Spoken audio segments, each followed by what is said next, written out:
የዴቻ ወረዳ ምክትል አስተዳዳሪና የግብርና አካባቢ ጥበቃና ህብረት ስራ ልማት ጽህፈት ቤት ኃላፊ አቶ ወንድሙ ወልዴ በወረዳው በ43 ንዑስ ተፋሰሶች ከ4585 ሄክታር በላይ መሬት እንደሚለማ ገልጸዋል። አፈርና ውሃ ጥበቃ ስራዎች ጋር ተያይዞ በርካታ ስራዎችን እንሰራለን ብለን አቅደናል። ከዚህም ጋር ተያይዞ እንደ ወረዳችን በአጠቃላይ 43 ቀበሌዎች ላይ 43 ንዑስ ተፋሰስ ይለማል። በዚህም አጠቃላይ 4885 ሄክታር ቦታ አጠቃላይ በወረዳችን ይለማል ተብሎ ታቅዷል። ከዚህም ጋር ተያይዞ አጠቃላይ የሰው ኃይል ልየታን የመሳሪያ ጥምርታን አጠቃላይ ስራዎችን ሁሉ ጨርሰናል። የአፈርና ውሃ ጥበቃ ስራን በአግባቡ በማከናወን ምርታማነትን የማሳደግ ተግባር በትኩረት እንደሚከናወን አስታውቀዋል። በደንብ ይሰራል ተብሎ ከሚታሰቡት አንደኛና ዋነኛ የአፈርና ውሃ ጥበቃ ስራ ነው።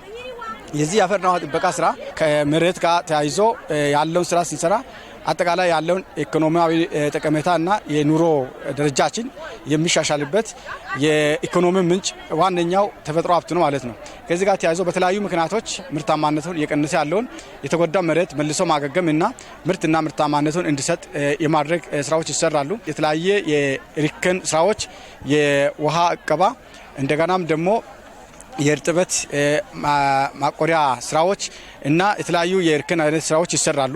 በወረዳው ከ120500 በላይ ህዝብ የሚኖር ሲሆን ከዚህ ህዝብ 33 በመቶ ማለትም 37972 ሰዎች በተቀናጀ የተፋሰስ ልማት ስራ እንደሚሳተፉ ተናግረዋል። በዚህ ተግባር የሚለማው መሬት ለወጣቶች ስራ ዕድል ፈጠራ እንደሚውልም አመላክተዋል። እርከን ከተሰራ በኋላ ብቻውን ዋጋ የለውም። እርከን ከተሰራበት በኋላ ዘርፈ ብዙ ጠቀሜታ ያላቸው ለምግብነትና ለአፈርና ውሃ ጥበቃ አገልግሎት ሊውሉ የሚችሉ ፍራፍሬዎችን አገር በቀል የደን ችግኞችን የምንተክልበትና እዛውም ማሳ ላይ እዛውም ተፋሰስ ቦታ ላይ ቦታው ለምቶ ወጣቶች ተደራጅተው የሀብት ምንጭ የገቢ ምንጭ የሚያደርጉበት ሴቶች ተደራጅተው የዚህን ተግባር የሚሰሩበት ስራ ይሰራል ተብሎ ታቅዶ በወረዳችን ይህን እየሰራን እንገኛለን። በወረዳው ከ3000 ሄክታር በላይ የስነ ህይወት ስራ የሚከናወን ሲሆን የአረንጓዴ አሻራ የችግኝ ዝግጅት በ43 ችግኝ ጣቢያዎች እንደሚከናወን አቶ ወንድሙ ገልጸዋል። ለእንሰት ተክል ልማትም እንዲሁ ልዩ ትኩረት እንደሚሰጥ አመላክተዋል። በ43ቱም ንዑስ ተፋሰስ 43 የማህበረሰብ ችግኝ ጣቢያ ይቋቋማል። የተለያዩ ችግኞችን ያካተተ ይሆናል። ከዚህም ጋር ተያይዞ የበልግ ስራዎች በዚህ ውስጥ ተካቶ የሚሰሩ ናቸው። የበልግ ስራ ደግሞ በዋናነት እንሰት ያካትታል ማለት ነው። እንሰትም የምግብ ዋስትናችን ዋነኛው የአካባቢው የኑሮ ማሻሻያ የሀብትም የገቢም የቀለብም ምንጭ ስለሆነ የእንሰት ስራዎች ትልቅ ትኩረት ተሰጥቶ የሚሰራበት ነው። 4.6 ሚሊዮን የቡና ችግኝ ዝግጅትና 450 ሄክታር የቡና ጉንደላ እንዲሁም የኮሪደር ልማት ስራዎች የዚህ ስራ ትኩረቶች ናቸው ብለዋል። አምና ከተተከለው ያደረ ቡና ዘንድሮ ሊተከል የሚችል 4.6 ሚሊዮን ያደረ ቡና አለን። ይህ 4.6 ሚሊዮን ያደረ ቡና ችግኝ ጉድጓድ የሚቆፈርበት ሌላኛው የጉንደላ ስራ ነው። አዲስ ከሚተከለው ቡና በላይ ያረጀ ቡና ሲታደስ ከአዲስ ከሚተከለው ቡና የተሻለ ምርትም ይሰጣል። 450 ሄክታር ቡና የሚጎነድልበት ነው ማለት ነው።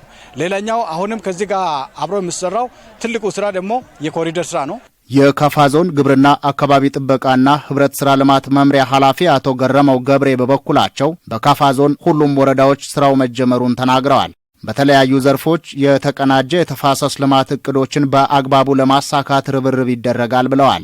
ካፋ ዞን አጠቃላይ በ12ቱም ገጠር ወረዳዎች በይፋ ተጀምረዋል። ዞሮ ዞሮ ግን በዋናነት ተፋሰስ ልማት ስንለይ የተቀናጀ የሚባለው አንደኛ የአፈርና ውሃ ጥበቃን ከአፈር ውሃ ጥበቃዎችን ከስነ ህይወታዊ ስራዎች ጋር አቀናኝተን መስራት ነው አንዱ። ሁለተኛ ደግሞ የበልግ ስራዎችን አቀናኝተን የምንሰራበት ነው። ሶስተኛ የቡና ስራዎችን አቀናኝተን የምንሰራበት ነው። አራተኛ የሌማት ስራዎች ልማት ትሩፋት ስራዎችን በዚህ ተፋሰስ አቀናኝተን የምንሰራበትና በዋናነት ደግሞ በአሁኑ ሰዓት እንደ ትልቅ ኢኒሼቲቭ የተያዘውን የዲጂታል መታወቂያ ጉዳይ ሴቶች፣ ወጣቶችና አርሶ አደሮች ከዚህ ተፋሰስ ጎን ለጎን በተዘጋጀላቸው ቦታ ላይ እየመጡ የመታወቂያ ባለቤትም ጭምር የሚሆኑበት በዚህ ሂደት ደግሞ የልማት አደረጃጀቶችን አጠናክረን ለቀጣይ ተልኳችን የምናዘጋጅበት ፕሮግራም ነው። በካፋ ዞን ከ393000 በላይ የህብረተሰብ ክፍሎችን በማሳተፍ በ319 ንዑስ ተፋሰሶች ከ83260 ሄክታር በላይ መሬት እንደሚለማ ተናግረዋል። እንደ ካፋ ዞን 319 ውስጥ ባሱ ተለይቷሉ። በሂደት ደግሞ 83664 ሄክታር መሬት ተለይቶ ዲማርኬሽን ተሰርቶ የጥናትና ዲዛይን ስራ አልቋል። ቀጥሎ አጠቃላይ ካለን ከካፋ ዞን ህዝብ ከ393223 በላይ ህዝብ ወጣት ሴቶች እና አርሶ አደሮች በዚህ ተፋሰስ ላይ ተሳታፊ ይሆናሉ። በስራው ላይ ከተሳተፉ አርሶ አደሮች መካከል ያነጋገርናቸው በሰጡት አስተያየት ከዚህ ቀደም በሰሯቸው የአፈርና ውሃ ጥበቃ ስራዎች ውጤት ማምጣታቸውን ተናግረዋል። መሬቱ ታጥቦ እንዳይሄድ ይጠቅማል። ተጠቅመናል። መኖ ተክለን ለላሞት ተጠቃሚ ሆነናል። ሙዝ ተክለን ከዛ ቆርጠን በልተናል። ከተፋሰሱ ከተጀመረ ወዲህ ብዙ ለውጦችን አገኝተናል።